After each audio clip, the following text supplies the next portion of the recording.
Технопарк Якутия в этом году отмечает 10-ю годовщину со дня своего образования. Он был создан в 2012 году. Тогда кураторы данного проекта не знали, с чего начать и как объединить людей с одним интересом в одно целое, чтобы создать новые инновационные продукты. Сегодня мы расскажем о тех людях, которые стояли у истоков создания и развития технопарка Якутия, о первых резидентах и о их проектах. Для меня, наверное, было это очень сложно, потому что нам сказали, есть задача развивать инновации в республике, а я только после вуза устроился, и то там через огромное количество конкурсов, новый комитет. Мне понравилось название Госкомитет по инновационной политике и науке. Так как я тогда интересовался больше наукой, чем инновациями, я решил попробовать себя. В первые же дни мне сказали, что нам нужно создать технопарк. Я начал искать, что такое технопарк, начал изучать эту тему, понял, что до этого, оказывается, уже два раза создавали технопарк, и это был третий технопарк якутский. По словам тех, кто стоял у истоков создания технопарка, предыдущие идеи воплотить в жизнь не получалось из-за разделения направлений, что и приводило к гибели проекта. Трудностей было очень много. Во-первых, надо понимать, что на тот момент, кроме самого распоряжения, не было ни госпрограммы, ни инфраструктуры, ни понимания, что и куда развивать, ни резидентов. То есть, по сути, мы технопарк Якутия создавали, по сути, с нуля. Да, создавали концепцию, писали, искали инфраструктуру, защищали перед правительством. Да, и вот благодаря поддержке Галины Никитиной Данчиковой, да, Егора Афанасьевича Борисова, Арсения Сергеевича Николаева, то есть и Госкомитет науки и инноваций, по сути, этот проект мы запустили только в 4-м квартале 2012 года. Здесь мы видели те предыдущие проблемы. Первая была, можно сказать, только бизнеса, вторая только науки. Нужна именно синергия, где наука, бизнес и государство вместе работают. Когда они по отдельности, оно либо пойдет чисто в науку, либо чисто в бизнес.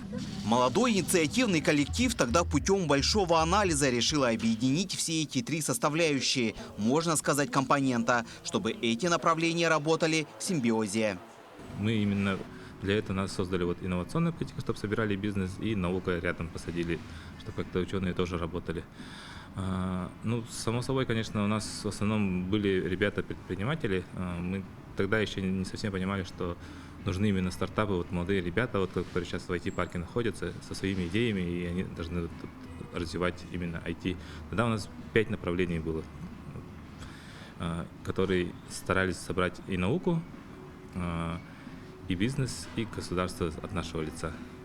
Найти первых резидентов технопарка, по их словам, было очень сложно. Не каждый верил в будущее проекта. И вот путем простого телефонного переговора, очных встреч и умения убеждать людей, они собрали своих первых резидентов.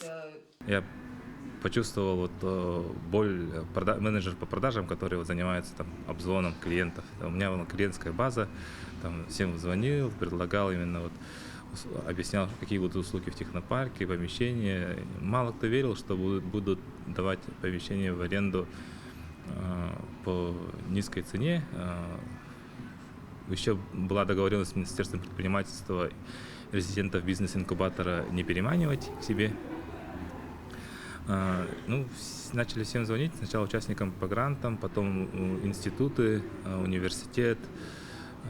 Те, кто согласились и говорили, да, мы подадим заявку, некоторым прямо объяснял, как подать заявку, первоначально помогал собирать документы.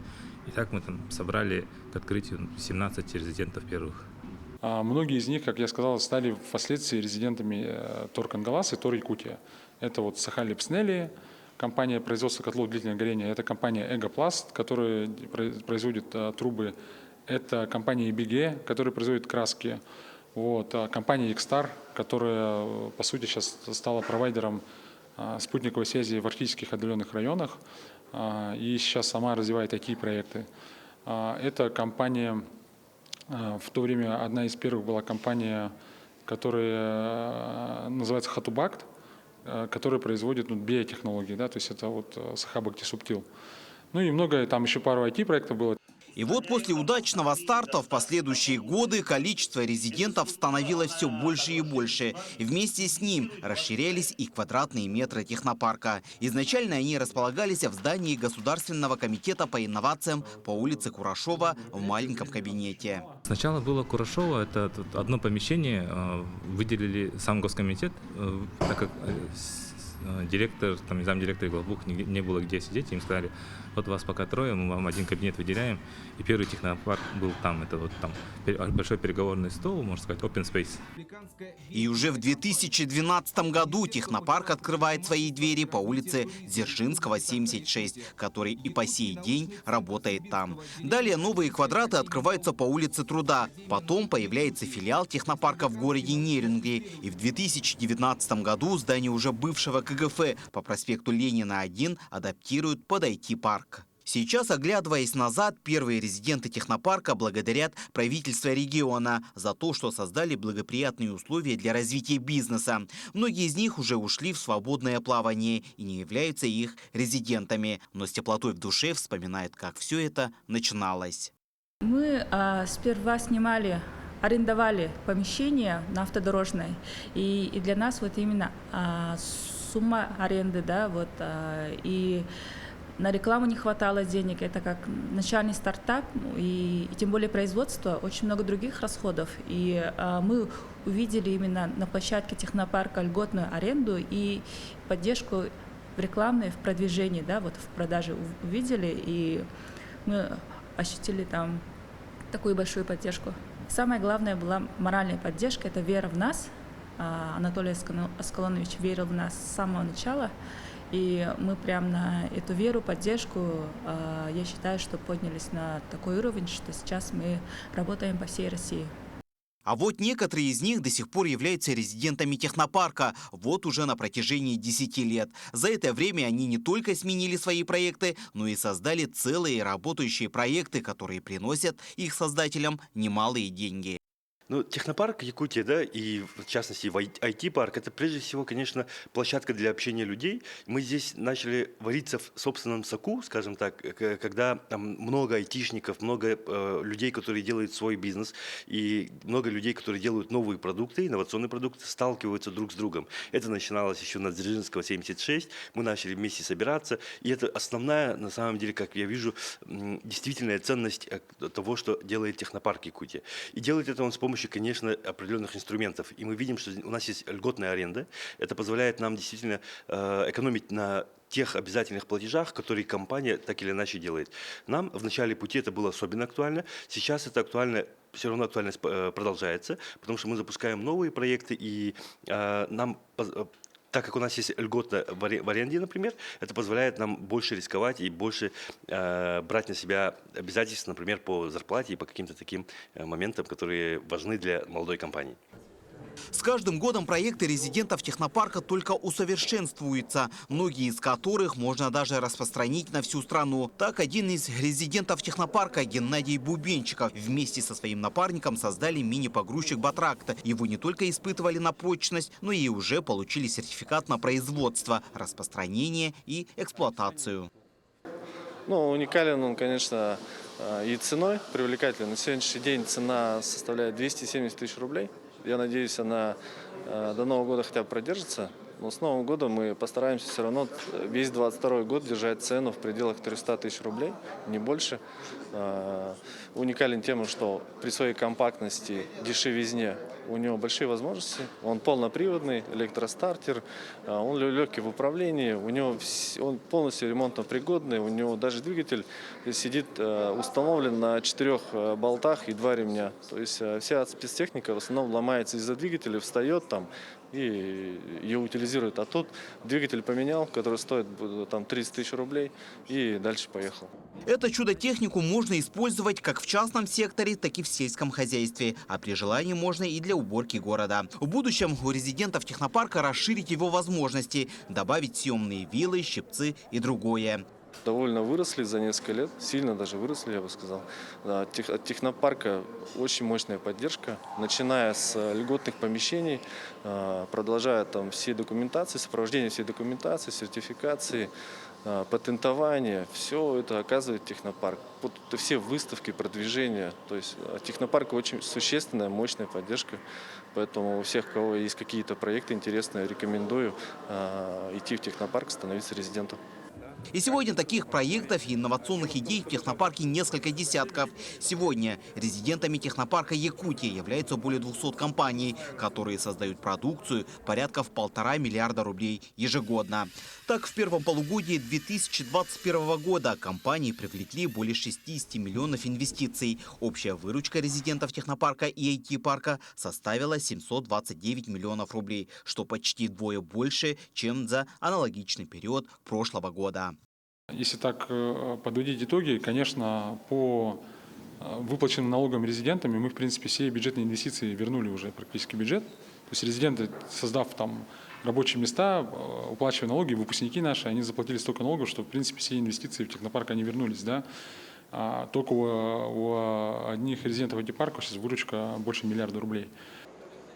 Планов руководства региона и технопарка Якутии и IT-парка большие. Это не только привлечение новых инвестиций и проектов, но и создание новых IT-центров. Так, только до 2024 года будет открыто 17 IT-центров, где будут обустроены небольшие коворкинг-зоны с быстрым и бесплатным интернетом, с оборудованием и компьютерами, небольшим актовым залом для образовательного процесса. В центрах могут заниматься дети, молодежь, а в вечернее время будет идти переобучение взрослого населения.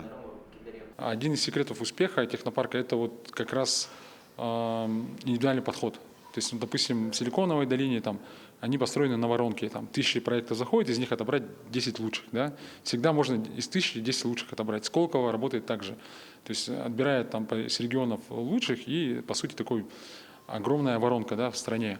Мы же работаем индивидуально, и вот наш девиз технопарка «Идеи притворяем в жизнь». То есть мы, может быть, один из небольших технопарков в стране, который работает с нуля, с идеей.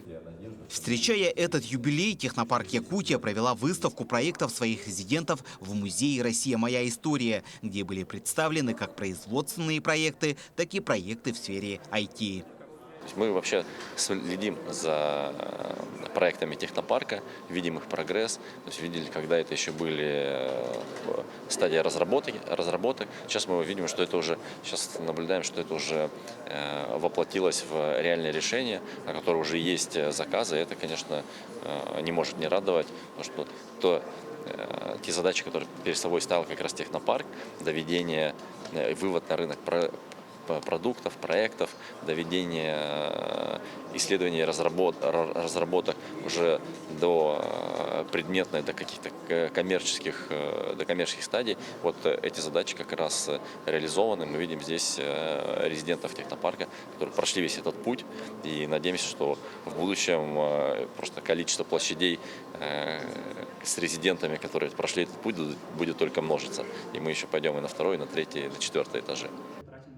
А свой 10-летний юбилей он отметит уже 17 декабря 2021 года. Хотел бы, вот, пользуясь случаем, выразить благодарность всем, кто стоял у истоков технопарка.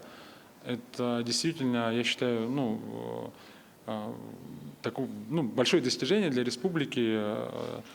На самом деле на Дальнем Востоке мы были первые, сейчас есть технопарк русский, сейчас 2 технопарка, да, но технопарк Якутия занял достойное место в развитии инноваций не только республики, но и всей Российской Федерации. И мы стараемся, чтобы это развитие шло и в районах, да, республики. Мы теперь открываем IT-центры районные для того, чтобы создавать рабочие места. И вот, пользуясь случаем, хочу выразить благодарность всем тем, кто стоял у истоков создания технопарка. Это и сотрудникам технопарка, кто начинал работать и до сих пор работает, и Госкомитету науки и инноваций, и правительству и республики, и всем нашим партнерам из фонда Сколково, Фонда развития интернет-сети, фонда Бортника, и, конечно, Северо-Восточный федеральный университет и наша Академия наук, потому что именно вместе, работая с наукой, нам удалось достичь таких результатов.